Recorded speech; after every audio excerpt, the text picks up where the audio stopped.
My name is Mary Gray. I'm a senior researcher here at Microsoft Research. Thank you for coming to our panel today. What I'm hoping is that you're going to walk away thinking about new questions to ask your friends who ask that larger question of what does the future of work look like. We have three distinguished panelists with us. They are different from the ones who are in your program, so I'm going to introduce them in a moment. But I thought I would tee up what inspired this session, and there's a related session tomorrow, Thursday, that's going to be run by Jamie Tevan and Andreas Monroy Hernandez, and it is in this room, and I'm trying to think of the time, 2 p.m.? Same time, more or less. And it'll be specifically on the technical challenges facing the future of work. So this session is hopefully to be able to frame the hard technical work that needs to come, but also to be able to see the social challenges that make that hard technical work even harder. We want to do a brief introduction. I'd like to set up the conversation and then have our panelists speak to 2 questions that I asked them to ponder and to share their response. And then lastly, as much time as we can, we'll leave for Q&A, because surely you've come into this room and have some ideas of your own to share with each other. So one place I want to start before I go to key terms, I was describing to one of our panelists how exactly I started doing this research. I'm an anthropologist by training. There's no particular reason I would be studying AI, crowdsourcing. But when I showed up at Microsoft Research and I met engineers and computer scientists who were working on crowdsourcing systems, working on any sort of micro-productivity system, they would describe these fantastic jobs that could be done by disaggregating tasks, figuring out what were the elements that then could be brought back together and do amazing things very quickly. And when I started asking, so who are the people who actually do those tasks on the other side, particularly around AI, developing AI? And I got a range of responses. I heard from a lot of people who basically looked at me and said, I don't know. I'm not really sure. I mean, I can't see them. Sometimes they email me them. I'm not sure. I had a few people who said, I don't know. I don't really care. That's the whole point of the system, is I don't have to talk to anybody. And then the third response is what really hooked me. The third response I received was, I don't know and I don't want to know. I'm uncomfortable with knowing who these people are.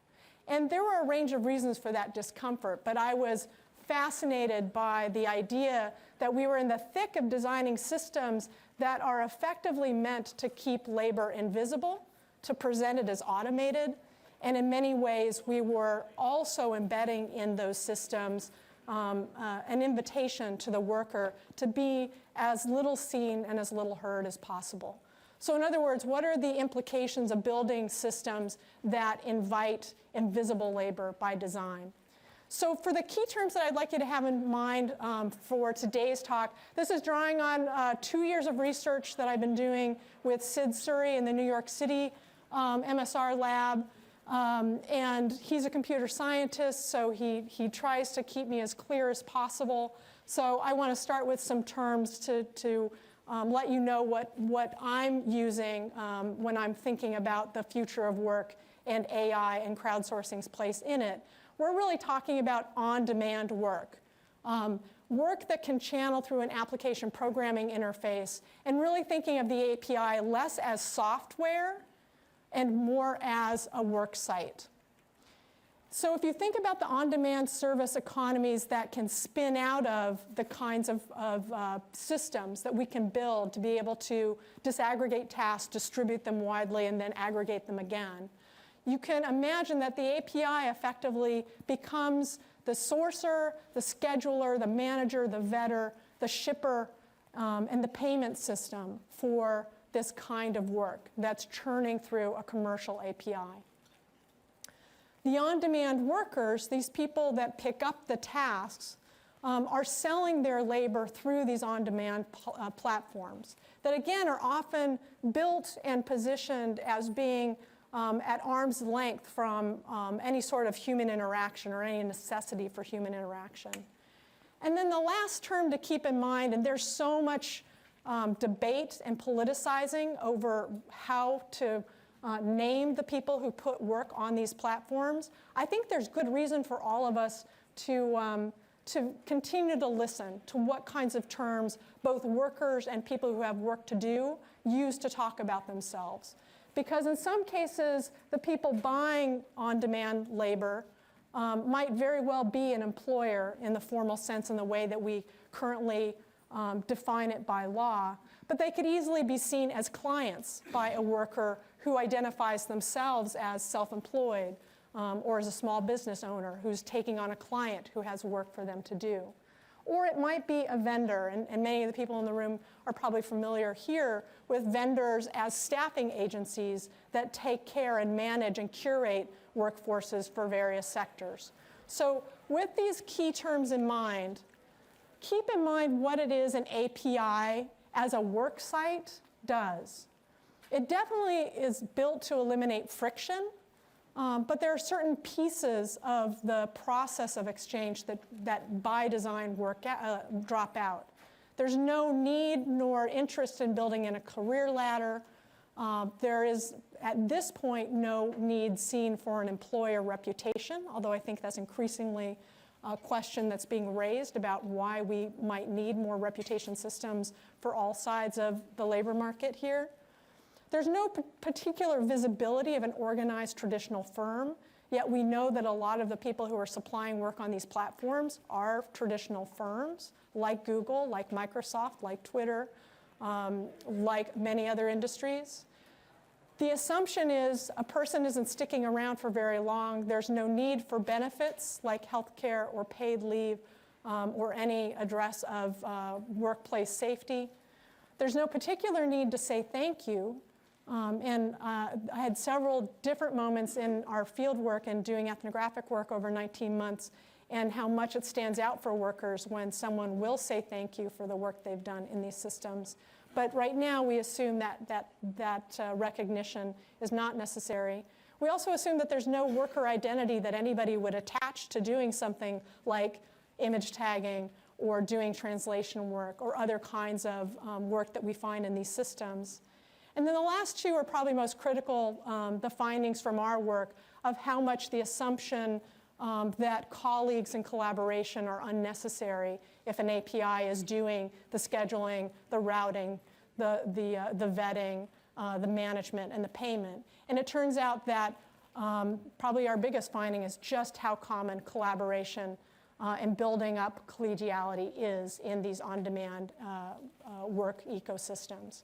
So I wanted to set this up as a way of framing when we're thinking about the future of work. We have to be thinking about this moment right now, this contemporary moment where we have people who are doing a version of work that's routing through an API that very much looks like where we could go in the very near future for a range of industries. Right now, there are several industries that are already operating on demand that have APIs that manage the workflow of contract workers who are cycling through their platforms. You could think of the service on demand of Uber. You could certainly think of the service on demand of tech support, of management and HR, research science, and arts and design that happen through these on-demand platforms. It seems as though there's such a long list of industries that aren't using on-demand work, but if you look at where startups are at right now, primed today and through the next 2 years, there are startups lined up in every one of those verticals, ready to use APIs and an on-demand platform as their way of sourcing, scheduling, managing, vetting, paying out, and shipping work. So when we tend to talk about the future of work, and particularly when we tend to talk about the impact of technology in the future of work, right now we tend to get caught up in talking about Uber, maybe. That might be a familiar name to many people in the room. But I would argue there's a much larger world of work, often hidden and by design made less visible to the end consumer who absolutely benefits from this work, that should be our point of attention, particularly as people who are refining and building out systems to deliver this kind of work. So one last thought I want to offer you before I turn to our panelists is to think about how, yes, there's something radically different about being able to route so much work through an on-demand platform, through this way of managing work, but it has precursors. There's continuity here. If you think about the early history of innovation and textile mills that had automated clothing manufacturing, in many cases, the thing they couldn't get was the flourish, like that beautiful bloom that people wanted tied onto their shirt. And so that flourish went out with the manufactured shirt, and it went to often farms, and many women and men on those farms would tie the flourish, the little bit that was going to make that shirt manufactured distinctive. So any place we've ever had innovation to mass produce anything, we've always had this industry in the background of temporary workers filling the last mile that couldn't be accomplished by technology. Piecework is a very good example of that on-demand work, but we have more recent examples to consider as well. Outsourcing is very much akin in kind to on-demand work, in that it's the first place where we saw using the pipes, the infrastructure of the internet to be able to deliver work to be done at a distance that did not need to be co-located, and became a way of building, by some people's arguments, efficiencies into the delivery of knowledge work. And then perhaps a little closer to home is thinking about how many vendors manage quite a bit of work, particularly in the tech sector, through what is effectively staffing agencies that increasingly turn to a kind of just-in-time scheduling that's familiar in the retail sector, but also very familiar for anybody who's needed beta testers or coders of a particular kind, debuggers, very quickly for a project. But these folks have always been in the mix in the world of innovation. And so in many ways, what we're coming to grips with when we're looking at the future of work is seeing a radical shift towards complete dependency on contract work or short-term investments in people who are able to get a specific job done when it's needed, on demand, and to move out of the way when a new job is needed right after them. That could be a very scary prospect, and I think that's why I feel a great deal of passion talking about the research we have after talking with hundreds of people who do this work for a living, surveying thousands of people both here in the United States and India, and really seeing how these workers make this work for them, what kinds of things they say they need, and observing their day-to-day life. What are the tools that would actually enhance their capacity to be able to participate in these markets more effectively and fully, and give them more control. So with that, I'd like to shift to introducing our panelists. I'm really excited to bring you today three amazing social scientists and someone I'd say I would adopt into my family of social science, Mary. The goal of this panel was really to be able to show the folks I know attending who are computer scientists and engineers the value of turning to more traditional social sciences that are used to asking questions about people's social worlds, but are perhaps less attuned to how to ask questions about technology, and to see what we could learn together. So this panel is really meant to highlight the particular skills and expertise that folks coming from the social sciences can offer. So Mary Morris, and if I could just have each of you come up as I introduce you. Mary Morris is here as a senior researcher at Microsoft here in Redmond at Microsoft Research. She's a computer scientist by training. Her research focuses on human-computer interaction and computer-supported cooperative work, as well as social computing and accessibility. Her current work is focused on accessibility, particularly at the intersection of accessibility and social technologies, and her previous work has looked at social and collaborative web search. She's studied other classes of collaborative technologies, including gesture systems, tabletop computer systems, and she's part of the Nexus and Ability research groups here at Microsoft Research and contributes to the Enable team. She's also an affiliate associate faculty in the Department of Computer Science and Engineering and the Information School at University of Washington, and she participates in the DUB Research Consortium there. And Mary and I'm lucky to have been able to work with her on some work looking at value and perception of crowd labor as a source of employment for people with disabilities and senior citizens. So our next guest is Chris Benner. He's the Dorothy Everett Chair in Global Information and Social Entrepreneurship, Director of the Everett Program and Digital Tools for Social Innovation. And he's a professor of environmental studies and sociology at the University of California, Santa Cruz. His research examines relationships between technology change and regional development and the structure of economic opportunity. He's co-authored or single-authored 5 books, including Equity, Growth, and Community that came out in 2015, which examined diversity and dynamics and regional knowledge and their relationship to social equity and economic justice.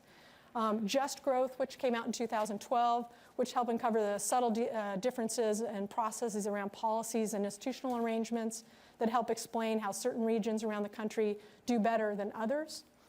And in 2002, he wrote the book Work in the New Economy, an examination of the transformation of work and employment in the information economy. And lastly, Winifred Poster is a sociologist with degrees from, sure, if you want to. That's Winnie, she's gonna wave. Is a sociologist with a degree from Berkeley and Stanford University. She teaches at Washington University, St. Louis. She was a visitor at University of Hyderabad in India. And I can't pronounce the other places she was a visitor because they're in Scandinavia and I kill that country's pronunciations. She also was visiting at the Intel Center for Science and Technology for Social Computing at UC Irvine. And her interests are in digital globalization, feminist labor theory, and Indian outsourcing. Through grants at the NSF, she's been following high-tech labor processes in the US and India and in the earlier waves of computer manufacturing and software, as well as the later waves of back office data processing and call center work. Her most recent book, which I highly recommend, it just came out and edited with Miriam Cherry and Marion Crane, Invisible Labor, just came out in 2016, and it looks at hidden forms of work in emerging consumer or in consumptive technology and global economies. So with that, I wanted to let you know, I asked all 3 panelists to consider 2 questions. Not the easiest questions, and I'm asking you to have your own thoughts on the answers to these 2 questions for Q&A. The first question I asked them was to consider what's the biggest challenge that tech offers the future of work? What is the biggest, and I could have said threat, I wanted to keep it somewhat friendly. But the second question, and hopefully it leads to some suggestions for where we go, is to think about the biggest opportunity that they see tech offering the future of work. So with that, I'd like to turn it over to our speakers. If I could ask Mary to please enlighten us first. Sure. Do you want us to each talk about the first question and then each talk about the second question, or should I'd love I it if answer you'd, both together? I'd say tie them both together, because I'd really like everybody to be able to hear the dynamic of where you see the pros and the cons.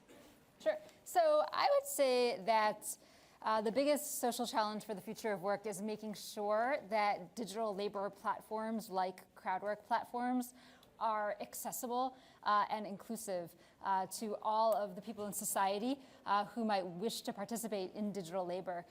So for example, I believe the latest US Census information estimates that around 1 in 5 adults in the US has some form of disability. So that is a huge percentage of our population. And historically, in the traditional workforce, people with disabilities are often unemployed and underemployed at significantly higher rates than their able-bodied counterparts.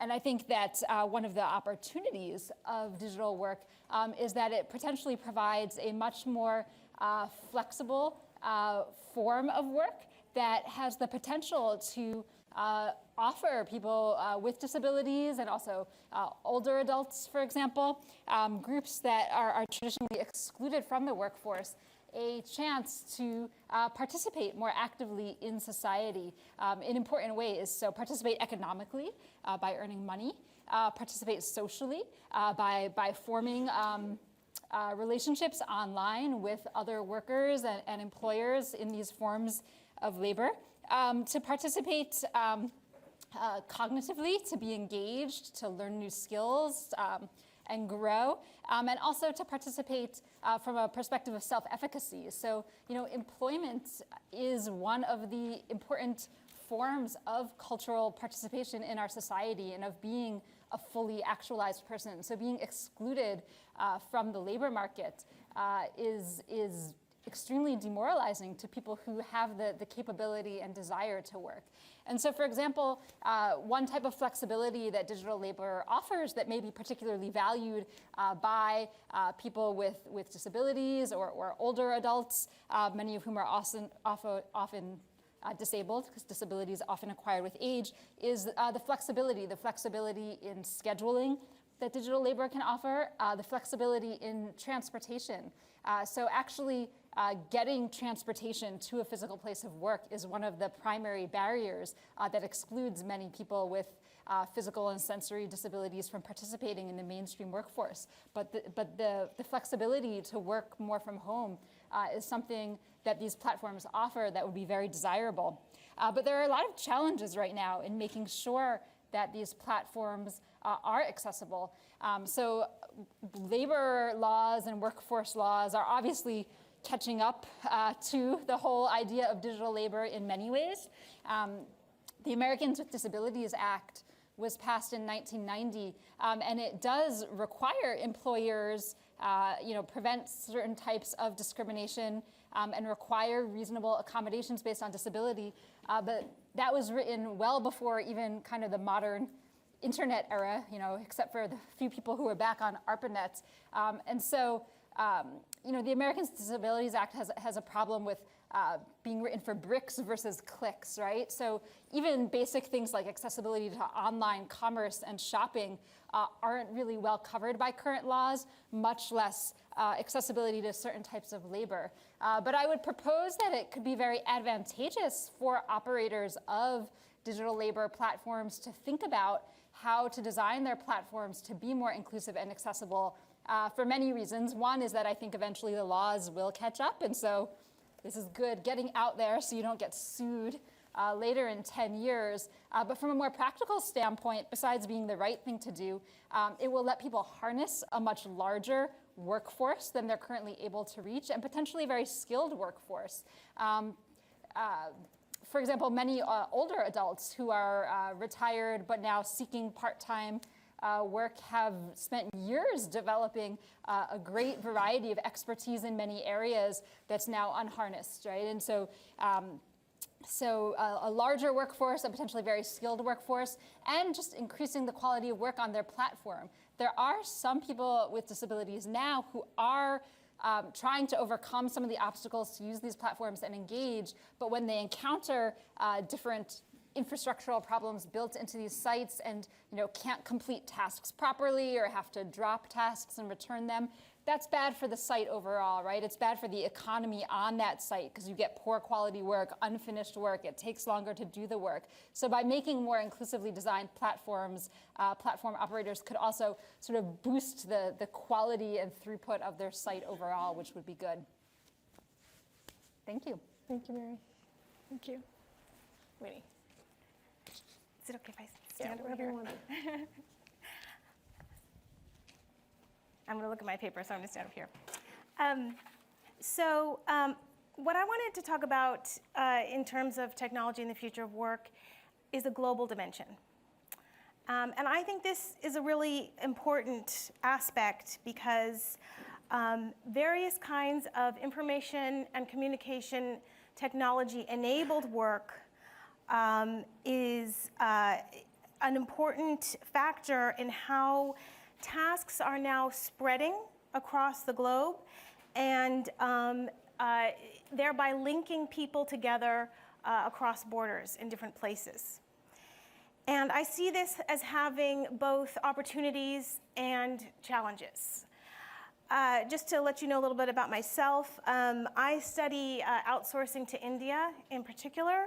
I've been doing this for 2 decades. I started when I was a graduate student at Stanford, and so I followed a nearby major high-tech firm from its Silicon Valley base to its Indian subsidiary, and in the process I was looking at a variety of different types of work, from software and very high-skilled mental work, down to circuit board manufacturing. And then I followed, over the decades, the transition to service work, so ICT-enabled service work, which is the bulk of what outsourcing is today. Now, this tends to refer to the back office work. I mean, you know, we saw this wonderful list of the different kinds of tasks that are being put into platforms. With outsourcing, we're seeing software coding, but a lot of data entry, data processing, and communicative work of customer service call centers.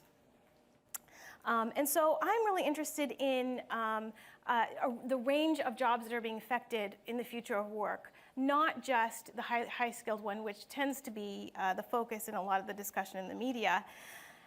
My perspective also is a little different in that I'm a sociologist. I'm an ethnographic sociologist, qualitative. So what that means is that I go to these workplaces, I sit with people right at their desks, I watch them with what they do, I observe and experience what they're doing in their job, and I also look at what it means for their lives. So that's kind of the thing that I can contribute today. So in terms of opportunities of outsourcing to places like India, I think what you get first is the opportunity for inclusion of marginalized workforces. This means that even in the context of vast automation, and I was so glad this morning when the person in the keynote raised their hand and said, you know, what's going to happen with the displacement of jobs, which is a very major problem and trend in the future of work. But even in the face of that, I see a trend of employment generation. And this has to do with the twin trends of services and technology.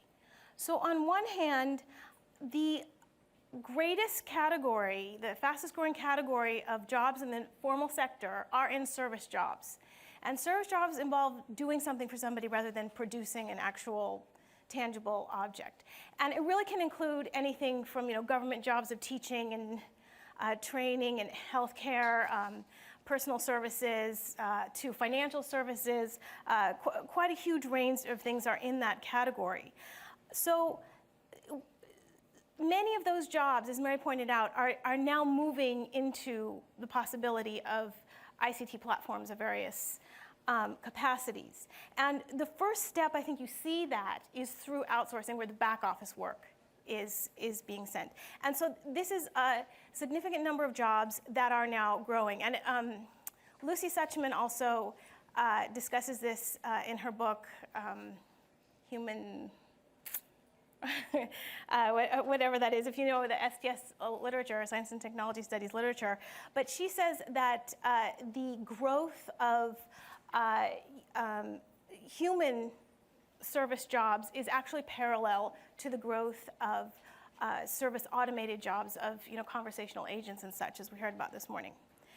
So in that context, what I saw is the inclusion of marginalized workforces through these kinds of technologies.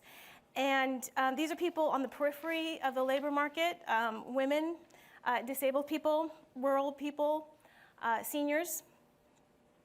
And in the case of India, what I've been watching is the movement of these BPOs, these business processing outsourcing centers, from the cities to the villages, like deep, deep, deep into the villages.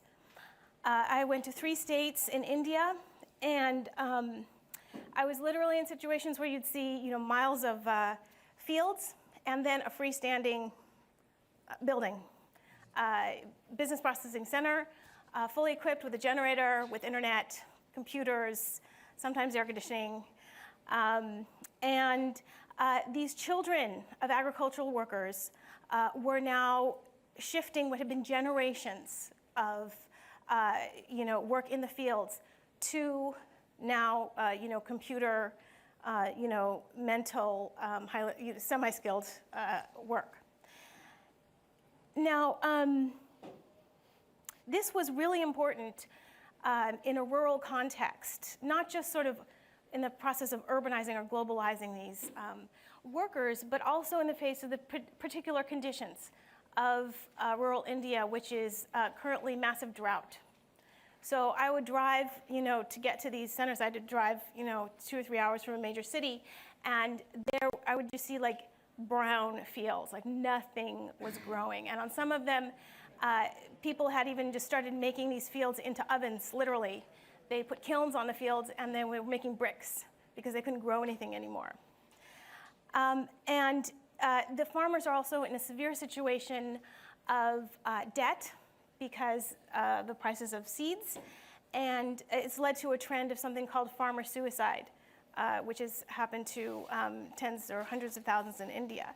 So here we have a situation where these young people are now earning for the family and doing these semi-skilled jobs. They own cell phones. The first time their family has ever had a phone of any kind. They learned in the call center how to shop online. They go on Amazon and Flipkart and they buy things. So they are able in a number of ways to be included now in the global economy. There are also various kinds of workers in these settings who just really poignantly are able to overcome so many social obstacles by working there. One fellow, speaking of the disabled, had lost use of his legs, and so he crossed his legs, like sitting like that style, and then he would walk on his hands. And he came into the call center every day like that on his hands, but then he would sit on the chair and log in, and he was just then like every other worker. Another poignant story was from a woman who whose mother-in-law had tried to set her on fire while she was asleep because she wasn't bringing in enough income into the family. And so by working in the call center and gaining economic empowerment, she was able to escape that situation. So in these kinds of ways, I think that technology has the potential through work to contribute to anti-poverty campaigns in the Global South. And I know that the Gates Foundation is very involved with these kinds of things, so I think there's a potential there. Okay, what's the challenge? The challenge I see is one of job quality and transparency. So traditionally, this idea of obscuring labor was something that happened in older forms of global supply chains. Like you would see sweatshops, prison labor, child labor. These are also associated with manufacturing types of industries. But my colleague Miriam Cherry and I, we are arguing that these same kinds of problems are now appearing in the digital age through ICT labor. And so I want to give you some examples of this. One vivid example is from the television show Silicon Valley. Does anybody watch that show? Yes? Super funny show. Really, really funny.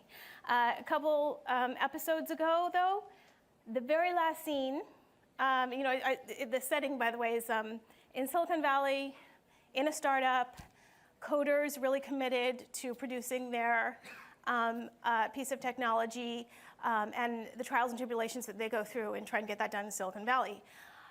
But at the end of the episode a couple weeks ago, like that, it switches to India. And they are in a room with rows and rows and rows and rows of what they call click workers who are on their computers, being hired by that Silicon Valley firm to boost their performance in certain ethical or unethical ways. But the point is that in one instant, the entire series, which had been a comedy, became a tragedy, which my sister pointed out, who's a media studies scholar, that normally there's jokes in the show, there's constant dialogue, there's funky music, there's hip hop, various kinds of levity. But in that one moment, it was completely silent. There was no more music, there's no more jokes. All you hear is the clicking of the workers on their keyboards. And I think this shows, it's a marker in a couple of ways of the problems of transparency. So this scene sort of unmasks the hidden labor that is going on in the ICT world. And also how Global South workers are often the ones who are supporting and enabling whatever kind of labor is going on in the Global North. So there are elements of that kind of sweatshop, electronic sweatshop kind of condition in the companies that I studied as well. So in one of them, for instance, they were processing timesheets, employer timesheets from folks like us. And they had to submit 13,000 of these in one day. Each employee had to do this. In another, it was a call center, and they have to answer 300 to 400 phone calls from the Global North every day, and within a very short second counted time frame. Some were doing data processing work in real time. So it's not just that they had a set of forms that they had to process. These were forms that they were coming from Poland. The forms were scanned in Polish, and these Indian workers, who also didn't speak much English, had to read the Polish and take things off and then process it and send it back within a few minutes so it could be sent to a package delivery system back in Europe. And then there are more egregious cases of semi and actual forced ICT labor in outsourced centers, and I'm just going to give you a couple examples. Another place that I've been visiting is a prison in India. This would have been the first internationally outsourced BPO. So they're using satellites and fiber optic cables and such to process health claims from a Boston hospital, in this prison by inmates who were convicted of murder and embezzlement, white-collar crimes, and domestic violence. These kinds of situations. Another case of egregious kinds of labor goes on with gold farming. We heard of gold farming, which is in places like Mexico and China, where workers are playing the game like World of Warcraft for up to 14 hours a day, 7 days a week, in order to harvest tools and gold from the game, which is called virtual loot, which then they sell on sites like eBay to folks in the Global North. And then there was one prison in China that was actually adopting gold farming in the prison, so that the inmates, during the day, they were working in a coal mine, and then at night they would come back and they would do this gold farming work on the computers. And this computerized work was actually much more profitable for the prison than the manual work that they were doing. So that if these inmates didn't reach their quotas, they would face corporal punishment and beatings. So I have 2 points about this to summarize. One is that not all jobs that are being produced through technology, through ICTs, are quality jobs, especially for workers in the Global South. Now, one advantage is that the kinds of jobs that I was just talking about are actually full-time on-site jobs, whereas the crowdsourced jobs that Mary was mentioning earlier, many of those are micro-tasks, right, that you do like one little tiny bit of tagging or something, and you get paid a few cents maybe, or a few dollars. These are actually full-time jobs. But they can be, in egregious cases, very exploitative, and sometimes they can be semi-exploitative. And for me, a bigger problem is a problem of transparency, which is that the technological systems upon which this work is being spread and used, the systems which on one hand are bringing people together globally, are also hiding the participants from each other. So work is now hidden from both the employers who contract the services and from consumers in the global north. So employers, let's say if you're in the global north, in Europe or the US, you don't necessarily know who your workers are. Consumers, on the other hand, don't know who is providing the service. Workers sometimes don't even know what projects they're working on. And this is something my colleague Miriam Cherry and I have been focusing on, that sometimes you're doing this tiny little itty-bitty task and you don't know what larger project this is for. And sometimes when workers find out what it is that they're working for, then they would have rather not worked on it. So there's a lot of not knowing that's going on. And this is a problem that's not just for the worker. I would say this is for the labor market as a whole.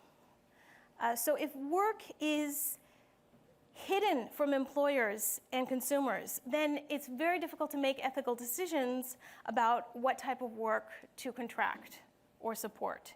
And sociological research shows that consumers will pay a higher price for goods that are made under fair and ethical conditions. So there's some, legitimate reason to try to pursue that kind of strategy. This morning, Peter Lee urged us to think about technology for empowerment. So I would say, let's figure out how to get there. I don't believe we're there yet. And the UN has said that sustainable work is among their new set of Millennium Goals. So I think that if we're thinking about the future of work, we should think in those terms about what can we generate as sustainable work. Thank you. Thank you. And then our last speaker, Chris Benner. Great. I'm going to stand if you don't mind. It's that point in the afternoon where it helps me make sure I stay awake when I'm talking to you. Hopefully it'll help you stay awake. I also tend to walk around a little bit. Part of that is continuing Winnie's theme. I want to make visible the invisible labor in the back of the room. The cameraman, he's following me around. Just keep him busy so he doesn't fall asleep too. No, anyway, I wanted to thank Mary for inviting me here. It's such a treat to be here and to talk about this topic. And I think why she invited me was to really illustrate the research about the on-demand economy and on-demand labor, because I got asked to be on the panel about 36 hours ago, so it's really kind of on-demand labor here. I really actually appreciate the offer, too. I was going to be in the audience anyway. She was going to have me planted there to ask really supposedly intelligent questions, but we'll see.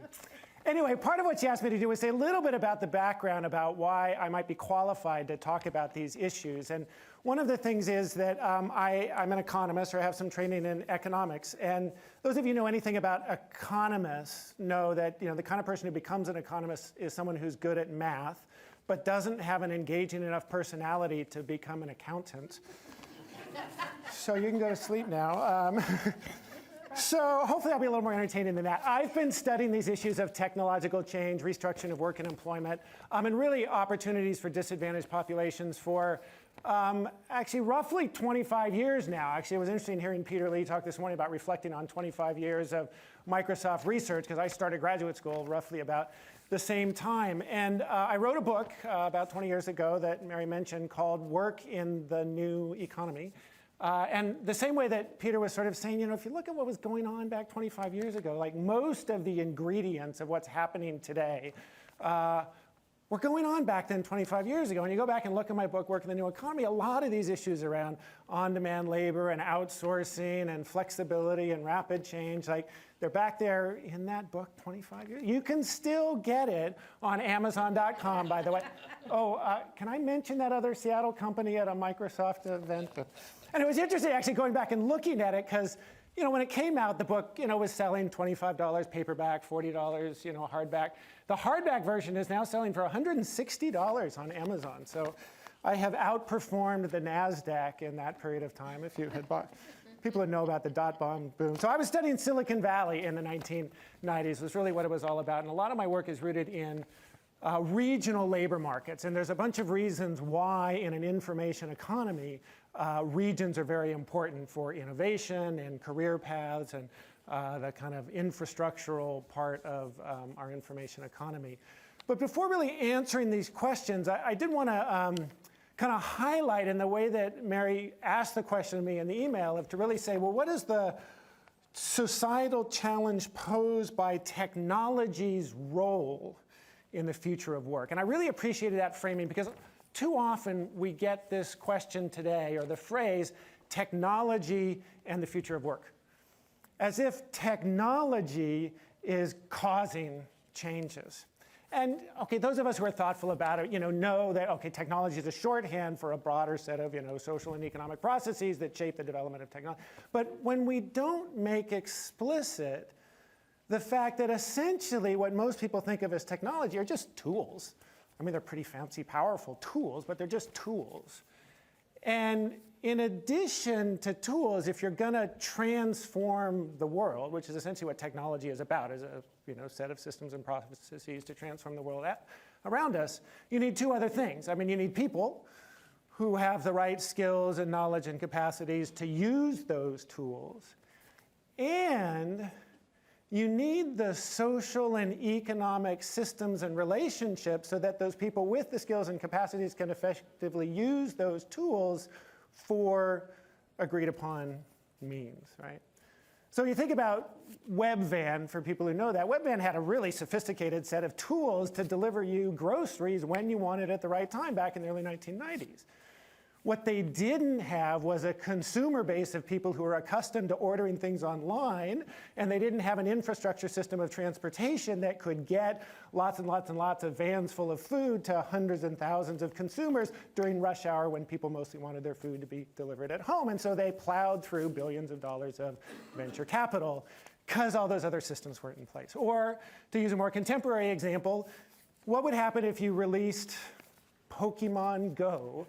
Great, really cool set of tools in the Democratic Republic of Congo, where, well, maybe there's a cell phone signal, but the vast majority of people don't have a cell phone, or if they have a cell phone, it's just an old SMS-based phone, and they actually could probably care less about whether you could capture a Pokemon creature where it is. So, you have to be, or there's another question about, like, why are we prioritizing as a society the development of tools like Pokemon Go, rather than addressing the still, 50% of the population of the Democratic Republic of Congo who can't read or write and have very little economic future associated with that. Or why it is that we have such amazing social media tools in the world today, and yet when you look at our national politics, truth seems to matter so little in terms of what determines things. There's a lot of social economic questions tied up with how technology is being used that is really critically important. So with that in mind, I chose to answer this question in a really big way. So bear with me, because this may get a little abstract, but I think it's really critical, because I'm thinking about this on a 25-year time frame about the future of work.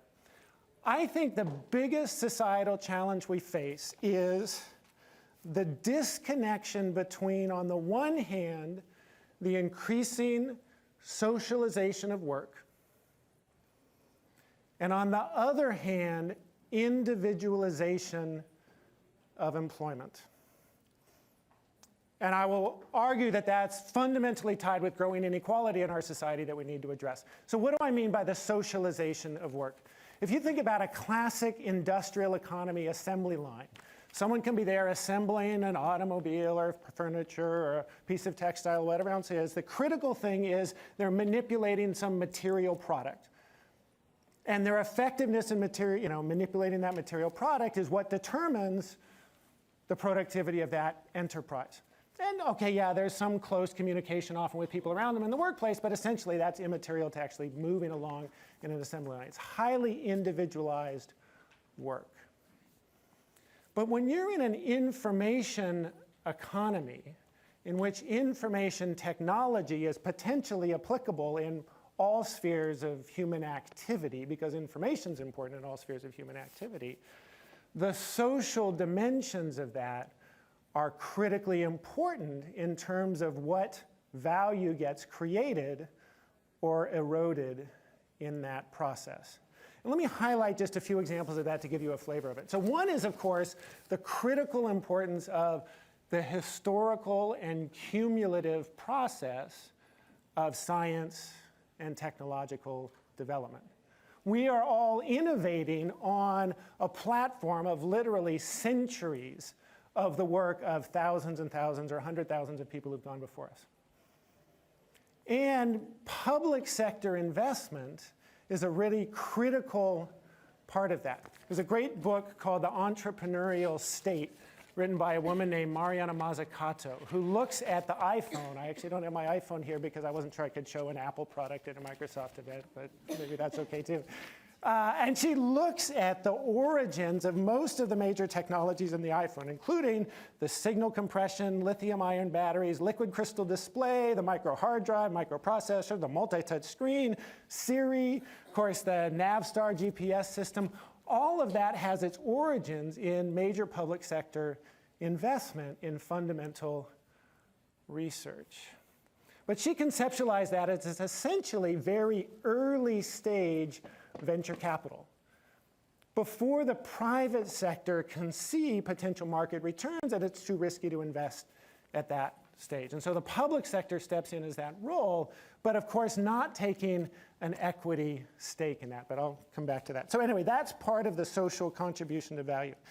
We know from innovation, and actually become very aware to me in this conference too, how important contemporary processes of information depend on cross-organizational collaboration, right? As well as team-based work. It's not individual productivity, but it's very much about the relationships you have with other people and the importance of cross-disciplinary teams, but also collaboration between universities and companies. And when you're looking at trying to create standards and systems and new forms of artificial intelligence or whatever else, you've got to be collaborating with a whole series of different firms in complex clusters, supply chains, et cetera.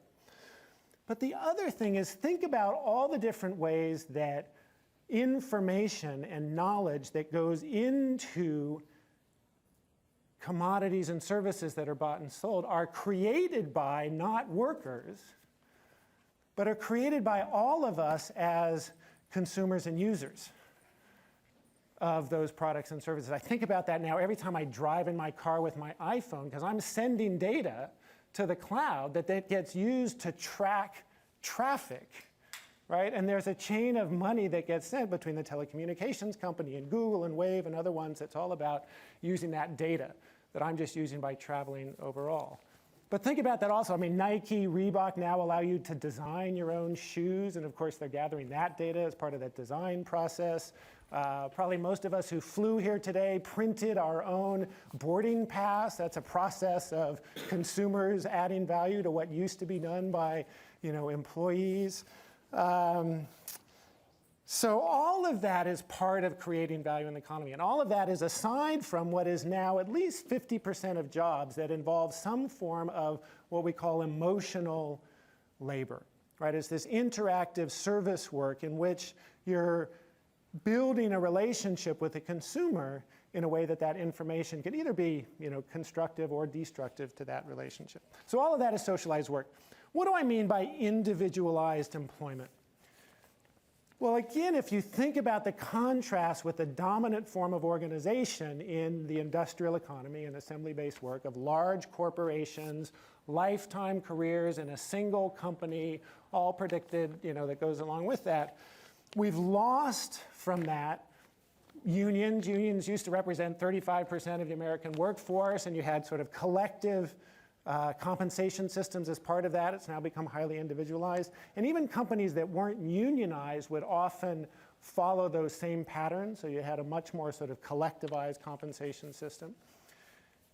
And in those firms where you have lifetime employment, you often have a flattening of the wage structure, Because people who are newly hired in the firm, you're probably paid a little bit more than your marginal contribution to the value of the company, because the company knows they're going to gain from your experience over time. And by the end of your career, you're probably paid a little less than your marginal contribution, but okay, you get it in retirement benefits. So it tends to flatten that employment structure that's now lost in this world of kind of individualized portfolio careers where people are moving around from firm to firm to firm over time.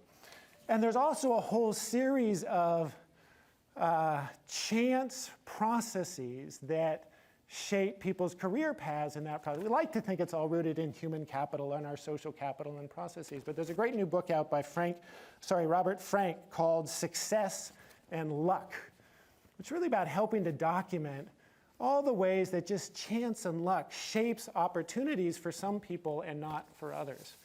And this has dramatic consequences in an information economy society where we have large numbers of what people call winner-take-all markets.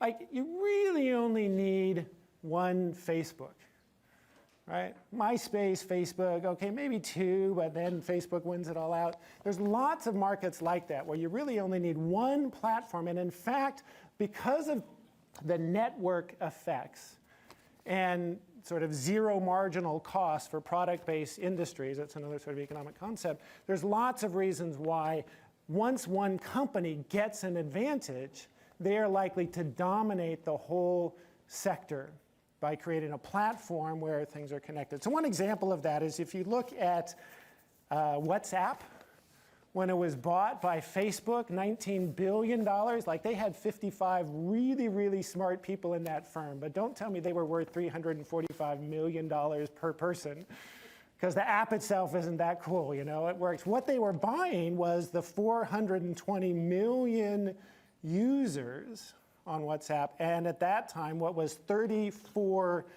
billion messages a day, right? So again, it's that network and collective process that in these kind of winner-take-all markets means that a few people are gathering the rewards from what is a collective process, a crowdsourced based contribution to the value of the enterprise.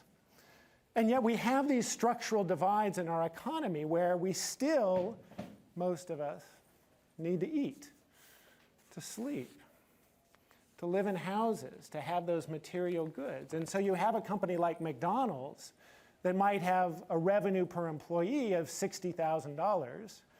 And that's why there's tremendous amounts of low-paid minimum wage work in that kind of sector. And yet you have Facebook with a revenue per employee of $1.5 million. Right?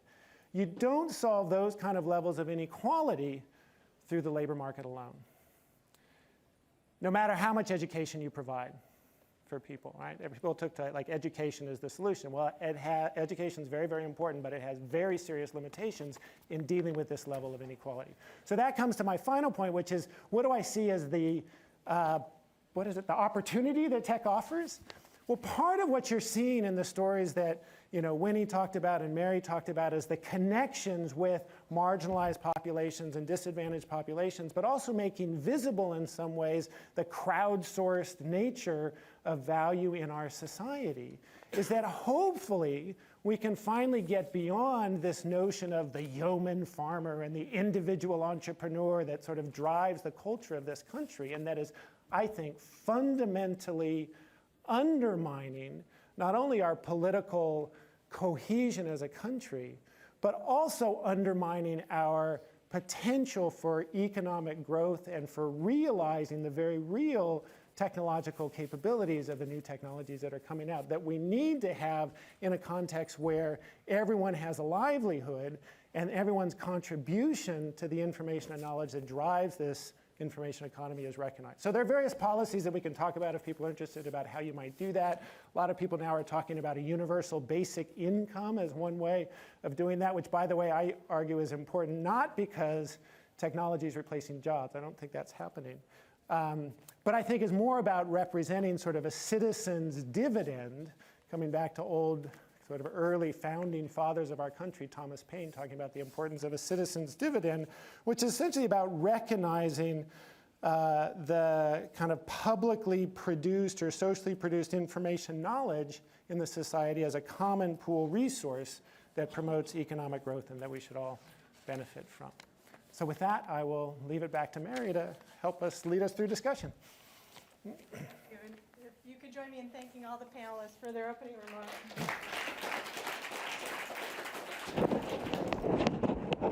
So, with the time we have left,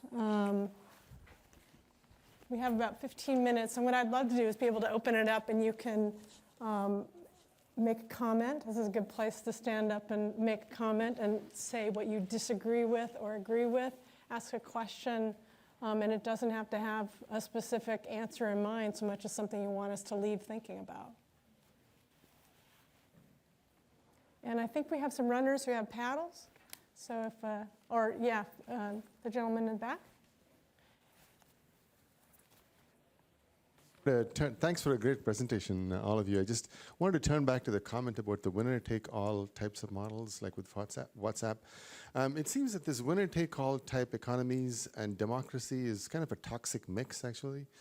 Because all the people who weren't one of the winners are going to be feeling very resentful, and maybe they're out of work, maybe they're not benefiting from these types of network effects. So you said there are some ways in which maybe if more information gets out, people would be behaving better as democratic actors. Maybe you could make some comments on that.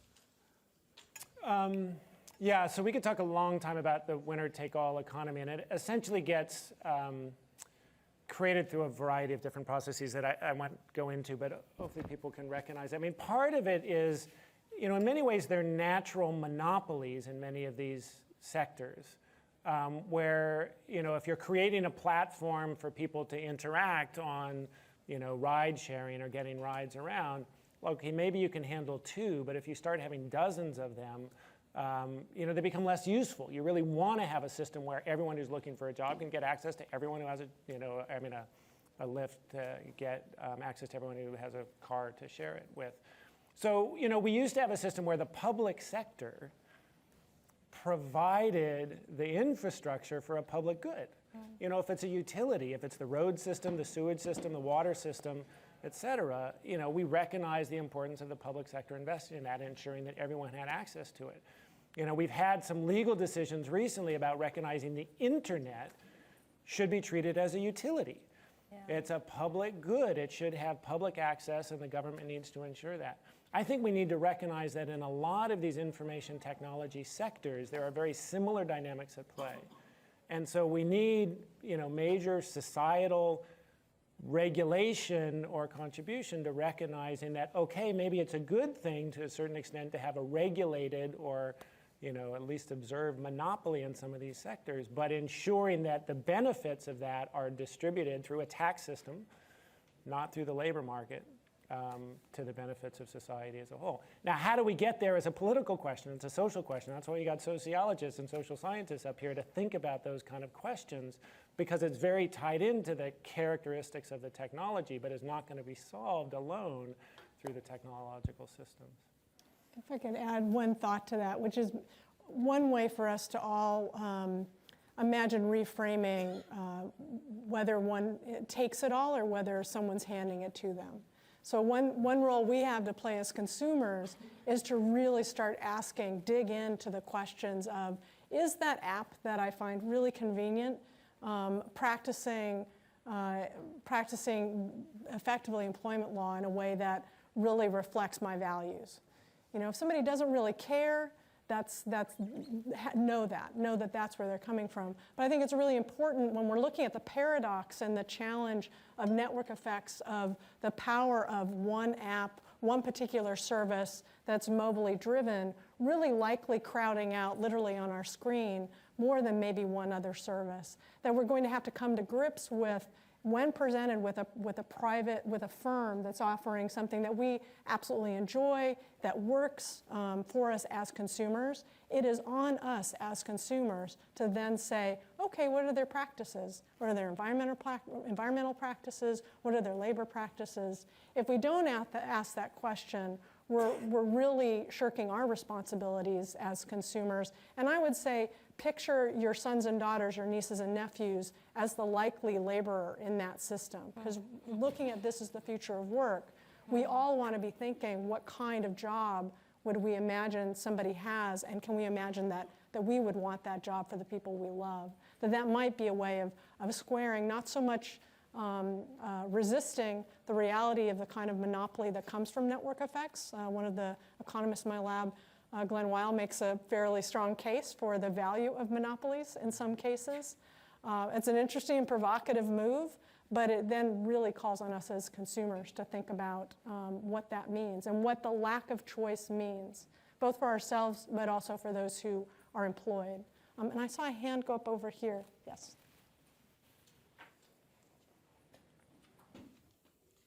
Thanks. Margaret Burnett, Oregon State. I'd kind of like to generalize the thoughts just a little bit, still thinking about the future of work. Along the lines of the de-skilling that almost always happens when technology steps in to, quote, help people get jobs done. And so, of course, first we saw this with the Industrial Revolution, where it used to be fun to build wagons, and then they automated it all, and it became boring, mindless work. And so it seems like we're seeing that same sort of thing in software. Rather than thinking about, how can making software do this additional task? How can this actually help humans? Usually what our mindset is what can we relieve humans of without regard to whether that's actually going to make their life more boring or free them up for more interesting tasks. So, thoughts? Yeah. I have something to say about that, Margaret. So I think one thing that I've thought about quite a lot over the past year or so, particularly in relationship to older adults, so senior citizens participating more in digital labor, is how or if micro tasks could be reshaped to offer more cognitive stimulation. So there are all these sites that offer brain games, right, or different kinds of cognitive exercises to be more stimulating, and you can pay whatever Lumosity $10 a month to do the stimulating things. But I think thinking about how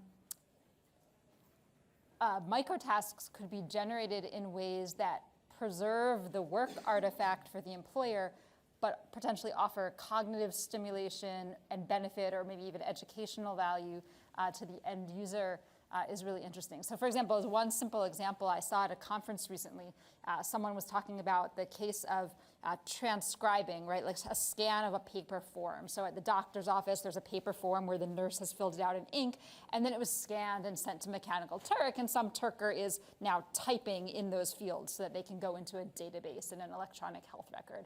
And in this paper, the person was saying, oh, well, a way to make this task go faster for the worker and have fewer errors is to make sure that you put the form that you type into right adjacent to the field on the picture where it is, so that you have less errors, because if you have to scroll down to get to it or go to another tab to type, then it becomes a short-term memory task, right? You have to memorize things, and so that allows the possibility of introducing more errors. But I actually think it's interesting to think about the opposite transformation, like, particularly, let's say, for senior citizens who may want to exercise and strengthen their short-term memory. Could you automate tasks to add in a component that transforms simple tasks to add a level of cognitive complexity that may be more stimulating and valuable to the worker, while still preserving the correctness of the final output? So I think that's maybe just an interesting challenge for us to think about as a community. Do you have something? Was somebody going to add on to that, or can I ask a question?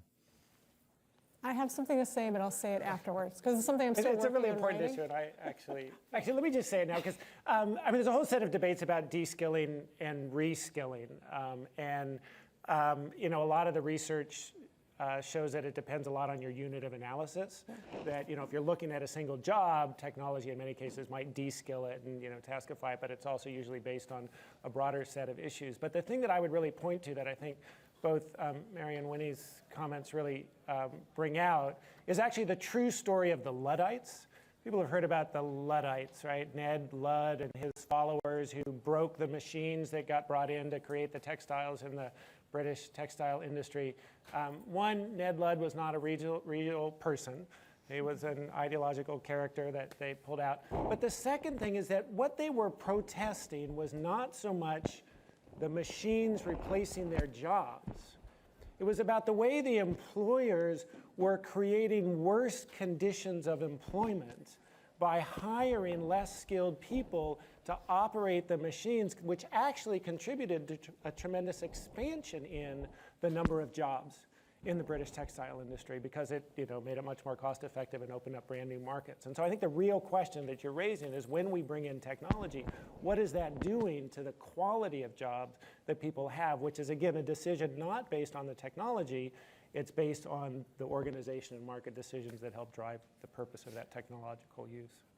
So the thing I was going to tag on is that there's a really, and Moraine wrote this really wonderful book looking at how to think about the new division of labor. And if you think about what is it that makes what a human does so distinct and so difficult, like such a hard technical problem to reproduce, it's our capacity to be creative and to be able to deal with the non-routine, the spontaneous.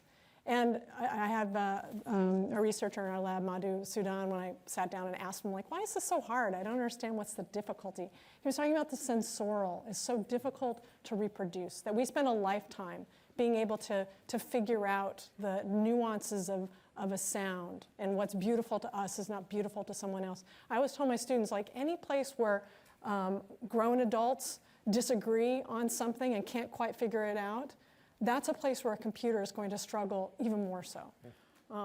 Usually it comes down to judgment, which is highly contextual and highly contested. So when we're thinking about skill, I think in a lot of ways the biggest challenge is crowdsourcing in theory, and I'm thinking of some of the engineers in this room, should mean you can really disaggregate everything and turn everything into a fairly small task. It really challenges us all to think, what exactly then is skill? What do we actually need to accomplish something? And when I'm looking at the people doing the work that I'm studying, there's a deep amount of creativity going into the evaluation of a classification, for example, or to do image tagging. And in fact, I'd love all of us to stop using the word click worker, because they're working. And it takes a lot of work to be able to distinguish. And we have plenty of parts of our job, like usually for me, it's finding the commas that I want to get rid of in what I've written. We have plenty of jobs that feel mundane, feel rote. Those are the places where there's possibility for a technological solution. But there are so many other places where that capacity to be present and effortful and creative, that's the place where we will likely always have that need, unless you believe in the singularity, and then we'll probably go have drinks later and disagree. But that's the place that also forces us to completely rethink what do we mean by skill, and how have we had a mythology for the last 100 years that it's something I as an individual possess, as opposed to what we collectively produce through interaction, which was kind of what I was thinking about when you were talking before. So I'm excited about it because it gives us a chance to really rethink what that means, and not so much who has it, but rather how we accomplish it together. Sorry. So my question is, maybe it relates a little bit to this prison stuff, maybe it relates a little bit to click workers, maybe it relates a little bit to Uber, which is all of these facilitating technologies seem to be organized on some fundamental level from the point of view of the employer who would like to have people doing the work for them.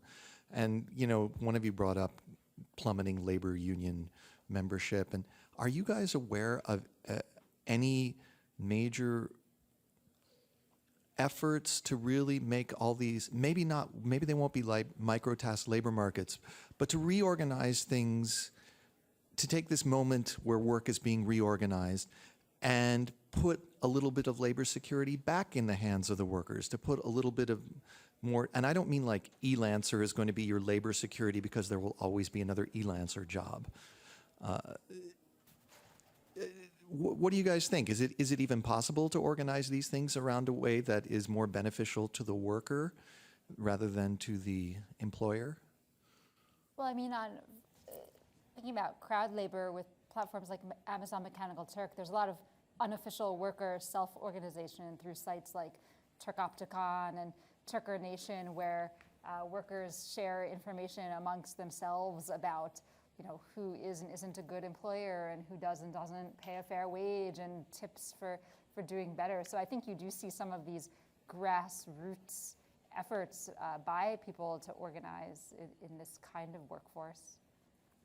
Yeah, also, and by the way, Turkopticon was created by Lily Irani and Six Silverman, who are CS faculty, and one's a faculty, one's a unionizer now. But that was a very conscious, deliberate, like through academia, how can we create something better? And they actually invented a little piece that goes into Amazon Turk where the workers can rate the employers. But they do other things, like they get workers together in the same place, Turkers, so that they can actually talk together about their experiences. I think the Uber study that Alex Rosenblatt, is that her name? I hope I'm saying it properly, and Luke Stark are doing, also shows organization, like meetups by Uber workers to sort of empower themselves through these existing platforms. But your question is a really good one. Yes, there are folks who are now trying to use this moment to create worker cooperative platforms. And Trevor Schultz at the New School has been gathering folks together to conceive of ways to do that. And I think that there are also groups in Italy. Italy has a history of cooperative worker alliances. And they're also using ICT tools to create their own platforms. So I do see that as an interesting direction. The thing that I would add, there's actually lots and lots and lots of efforts going on along the lines that you're talking about. They tend to be small and scattered and haven't coalesced into kind of a large-scale system yet in the US. But I think one of the principles for me is the value of trying to build labor market and societal security, not job security. So part of that is thinking about portable benefits. A lot of people studying entrepreneurship and the importance of entrepreneurship and economic growth would tell you that the single largest obstacle to entrepreneurship is employer-based healthcare. Because people need to have health insurance as they're taking the risk of starting a new business. And so we need a kind of single-payer universal health system as part of that, or at least some kind of portable system. I think the other thing is thinking about access to lifelong learning funds, right? And the ability to reskill, not just in K through 16, but higher up. I saw a statistic recently that the US spends about 0.1% of our GDP supporting lifelong learning. Denmark spends 2.8% of their GDP on that. So there are examples in other parts of the world, again, where the experience of unemployment and the ability to get those skills to be successful labor in the labor market are in place. And this becomes really critical. From our field work, we know that workers identify in many different ways. Often they will talk about themselves, their experience of these labor markets are as self-employed. Or contract workers, which is also a category of self-employment, or micro-entrepreneurs, that they're starting their own businesses. So there's a good business reason to be thinking about things like portable benefits in the sense that rebuilding an approach to labor that assumes an employee doesn't really map onto many people's experiences of these workplaces. There are plenty of cases where talking about the classification systems we have in place are absolutely appropriate, but I think we're heading for clear failure in organizing workers if we don't understand from their perspective, their sense of what they need, what organizing makes sense to them, and frankly, what are the resources that they see as more important to them than ones that traditional labor might see as the higher value. Oh, sorry. Thanks. Hi, I'm Natalia Levina from NYU. I I was thinking that a lot of the conversations that happened in the last hour seems to equate crowdsourcing with this low end or very defined work. And some of the platforms are very different. Like, in fact, like sometimes the kind of platforms that focus on innovation, even top coder competitions as opposed to regular ones in incentive, OpenIDEO, people actually, I'm not sure how much awareness people have in the room about them, but they escape from their otherwise mundane daily jobs to those platforms. And so to the question that was just asked, and people running those platforms, at least in my research, I find cater very much to the community. And they find that the minute they start catering sort of to the clients, they're dead. Because the community is the creative community, it's the most valuable members of this community as the highest end contributors. And so I think it might be helpful just going forward to distinguish these conversations to some degree of sort of the creative online crowdsourcing type and others. And I have another comment that's completely different. and I'd like to get your reactions to this one, but I'm aware of your work, Mary, that actually puts into question this notion that when you do research by tapping into Turkers, you're sampling this random population. And I was wondering if you could say a few words about it, because from your research, it seems to be that there is very specific communities with very specific social and economic characteristics that many researchers who now assume they're getting into this random samples are getting to. So that's a separate point, but I think it would be great if you could talk about it. Sure. To your second point, and I know that this is always like really big news for the CS community, but workers collaborate. They talk. So Amazon Mechanical Turk was one of 4 platforms we studied. Across all 4 platforms, workers, to establish themselves and really be able to reduce their search costs of doing the work that they're doing, will, as quickly as they can, plug into networks of other workers. Just like the sociology of work literature would suggest, they're often finding their way to those platforms through their friends and family. So they already have networks that they're tapping, literally calling on the phone, texting, hanging out in Skype as they're doing their work. So you can't reliably use a platform like Amazon Mechanical Turk for accessing individual agents. There are a lot of edges connecting those nodes. There are different profiles of workers on every single one of these platforms, and they all really fit the Pareto principle that we see in plenty of systems, where you have a good 20% of the workers doing 80% of the productivity, and a chunk of people who have a price point or have something but they've figured out a certain amount of time they can spend on those platforms,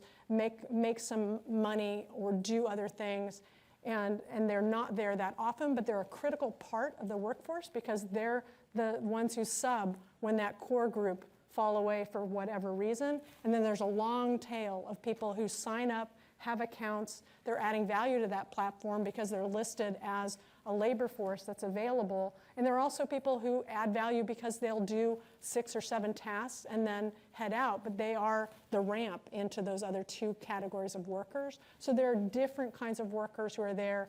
There's a paper we wrote, if you're interested, that has a really nice mapping of the sub-networks on that site. I want to relate it to your earlier point, though, and I think I want to keep bringing home this question about skill, is that among the workers, and we had a range of task types of the kind of work that people were doing on the 4 different platforms we studied, no matter how we define skill at this point, I think is so unable to capture what it means to do on-demand work, that whether you're a top-end coder or you're someone who's doing image tagging, you're very much approaching your work in similar ways. You're having to think creatively about how to control your schedule, how to manage your time.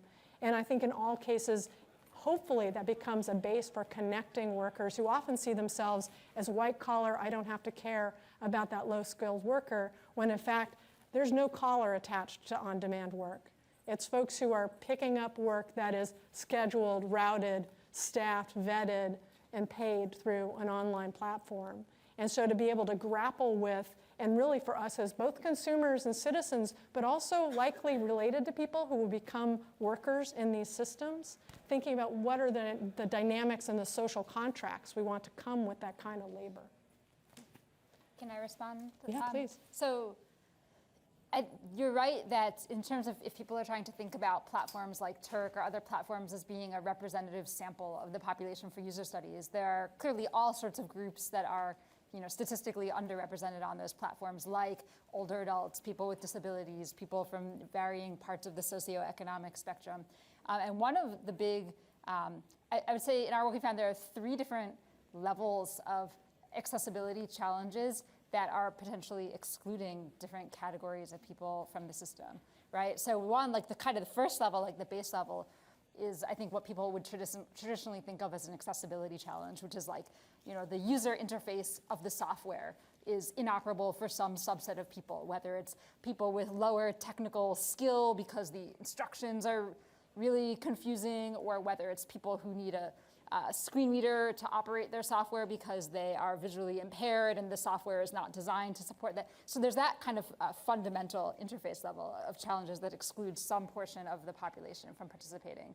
Then kind of at the next level up, all these systems have different workflows, many of which people in this room have proposed or designed to help work be done in an efficient manner or to avoid spam or evil workers scamming the systems. But again, some of the assumptions built into those workflows fundamentally exclude certain types of people from participating in ways that designers didn't anticipate. So for example, in a traditional educational setting or workplace, people who have, say, cognitive challenges like maybe dyslexia, you would be allowed to have extra time to take an exam in school, right? And many of these systems on these platforms impose really strict short time limits, in most cases, not because the task actually has to get done in 5 seconds or something, right? If the task took 2 minutes to get done instead of 5 seconds, for most tasks, that's totally fine, but it's done to kind of weed out like spammers who might be taking the extra time to multitask and not pay attention, or right? There's all these other reasons why people have imposed these really strict time limits, but then that prevents some people from participating. So these kind of algorithmic level things. And then the third level, which I think actually impacts both of the points you made, is just the accessibility of the information about the existence of different types of labor, so that you know to join, right? So like you were saying, there are many more maybe specialized or interesting or more creative opportunities for digital work that exist in these smaller communities. But it's sort of like the technorati know about it, but the broad masses of people who may have the skills and interests to contribute to those kinds of digital forums, the information is not being disseminated beyond groups of very like-minded individuals. And so that also results in kind of a homogeneity of who participates in these forums. And so I think all 3 of those levels are something that we need to think about. I'm conscious of the time. We started late, so I let us go kind of late, but I think I should probably stop it now so we can get up to the snacks. Thank you. Please thank our panelists for me. Thank you to your audience. Thank you, Mary. Great.